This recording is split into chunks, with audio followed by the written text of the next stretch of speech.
चला तर आज बनवूया झणझणीत चिकन सुक्का आणि रस्सा।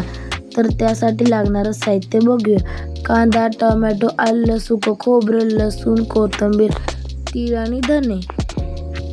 सगळ्यात आधी कढईमध्ये 3-4 पळी तेल टाकून कांदा टाकायचा। कांदा गोल्डन झाला की त्यामध्ये टोमॅटो, कोथिंबीर टाकून परतायचं। त्यामध्ये गरम मसाला, मटन मसाला, चिकन मसाला, हळद, मीठ टाकून थोडं परतायचं। मग स्वच्छ धुतलेलं चिकन टाकून झाकून 5 मिनिटं आपण परतून घ्यायचं।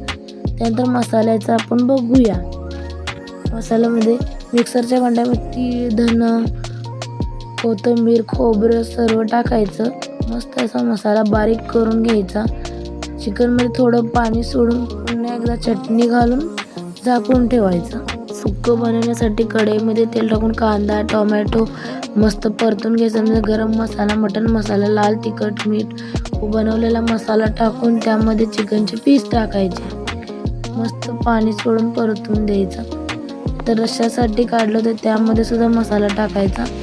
मस्तच एक परोठा बनवून ही डिश तयार आहे। व्हिडिओ आवडल्यास व्हिडिओला लाईक करा, चॅनलला सबस्क्राईब करा, कमेंटमध्ये काय असेल ते सांगा। थँक्यू।